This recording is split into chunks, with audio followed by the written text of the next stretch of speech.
L'idée, c'est d'apprendre à coder pour avoir une nouvelle manière de penser et une nouvelle manière d'entreprendre aujourd'hui dans le monde digital.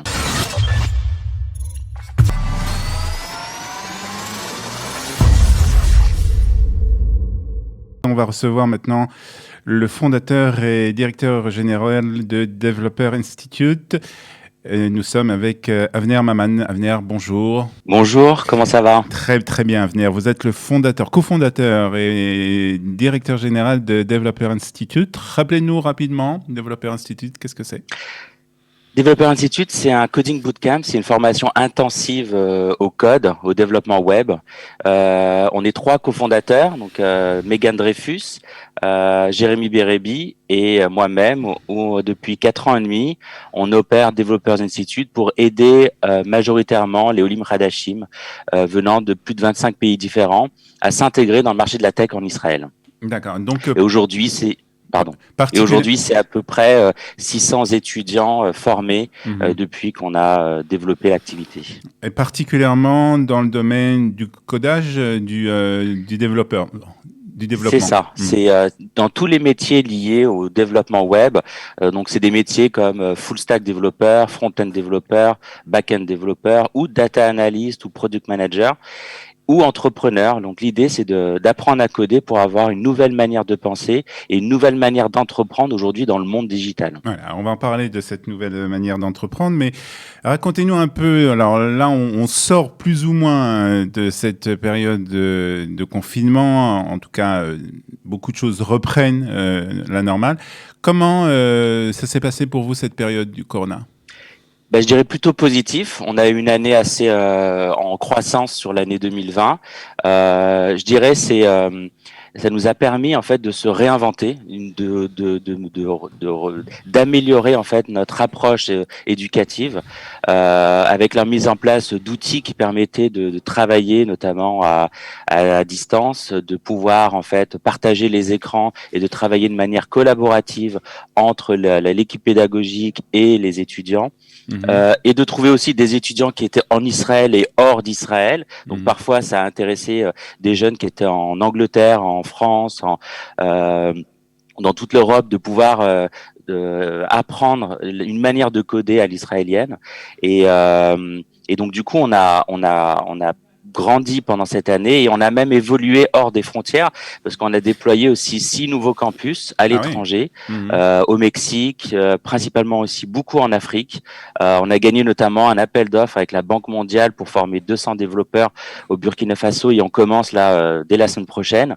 On est en train de développer Singapour, on est en train de lancer la Géorgie et plein d'autres pays encore sont en train d'être développés. Et du coup, ça a été pour nous une formidable opportunité de pouvoir entreprendre hors des frontières d'Israël. Est-ce que vous pouvez nous donner un peu le profil de ces personnes qui viennent étudier, de ces personnes qui veulent devenir développeurs?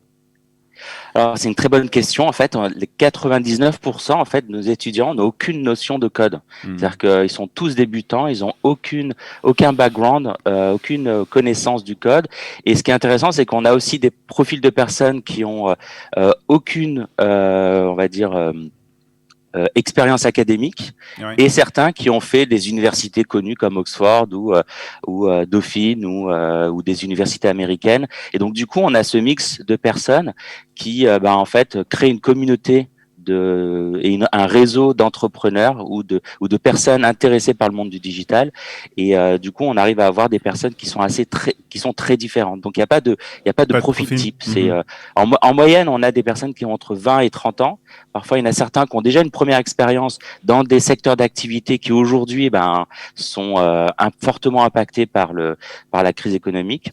Et d'ailleurs, en fait, on a récemment gagné 2 appels d'offres de Israel Innovation Authority, justement pour aider les personnes impactées par la crise économique de pouvoir se former et nous aussi de les placer en entreprise. De faire en quelque sorte une nouvelle carrière?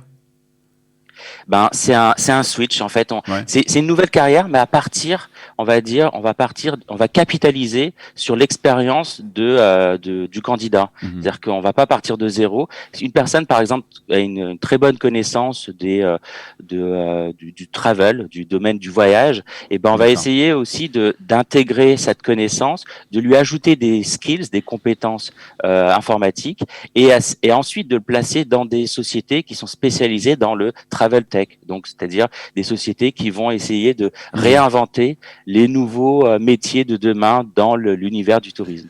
Et c'est là toute la clé en fait de cette période, on va dire difficile, c'est de pouvoir se réinventer, mais en capitalisant sur ces expériences et en ajoutant des nouvelles compétences qui vont être absolument nécessaires pour intégrer le nouveau marché du travail. C'est clair que on voit bien il y a une catastrophe économique, mais toute catastrophe économique, en fait, toute révolution économique amène vers une révolution d'innovation, Ouais. une période où en fait les entrepreneurs vont reprendre la main pour réinventer des nouveaux métiers, réinventer des nouveaux services. Et c'est là justement où on a la clé du système et de pouvoir identifier en fait ces nouveaux métiers et ces nouvelles problématiques pour proposer des nouveaux services. Alors, vous nous parlez de nouveaux métiers, de nouveaux services, vous nous parlez aussi de campus qui ont été ouverts un peu partout dans le monde. Est-ce qu'on ne va pas arriver à une situation de saturation du marché, justement, dans ce domaine des développeurs? Ah justement non, alors déjà il y a un manque de développeurs un peu partout dans le monde. Là par exemple hier je discutais avec nos futurs partenaires en Géorgie. Aussi là, dans ce pays il y a énormément de besoins de développeurs. Aujourd'hui en fait vous allez on s'en rend compte hein, de la boulangerie jusqu'au à la multinationale en fait on a besoin de personnes qui vont travailler sur ces nouvelles technologies. Mhm. Parce que la boulangerie, elle va vouloir vendre sur Internet, Ouais. elle va vouloir proposer des nouveaux systèmes de paiement en ligne. Et la multinationale va aussi faire Mhm. rationaliser en fait ses process en interne pour optimiser ses ventes et donc utiliser ces nouvelles technologies. Donc non, justement, c'est aujourd'hui il y a une période très propice à la digitalisation d'entreprise.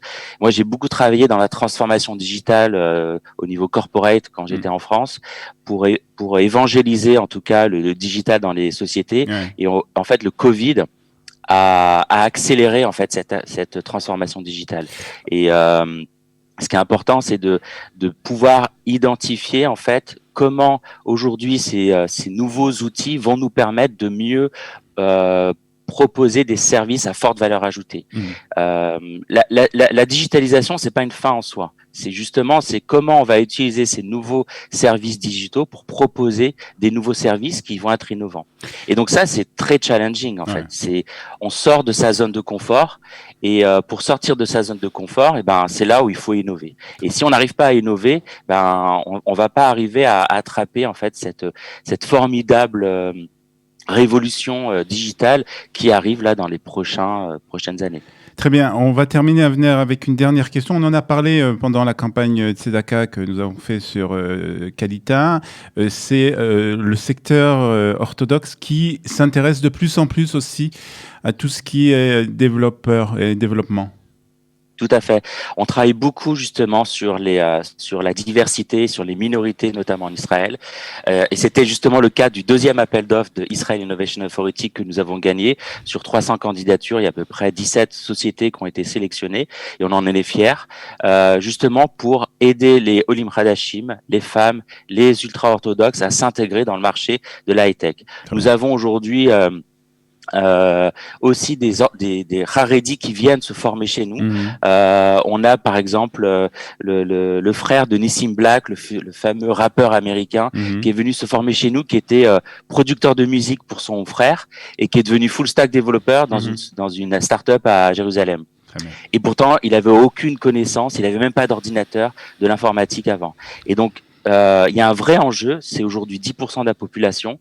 C'est une population qui a aussi un souhait de pouvoir s'intégrer dans ce domaine des nouvelles technologies. Et justement, il existe pas mal de sociétés en Israël, dont la nôtre, qui font la promotion justement de la formation des Haredi en Israël pour les intégrer Très au bien. mieux dans le marché de la tech. Très bien, merci beaucoup Avner Maman, Avec plaisir. directeur et cofondateur de Developer Institute. Merci d'avoir été ce matin avec nous sur Studio Kalita. À très bientôt. Merci beaucoup. Merci beaucoup.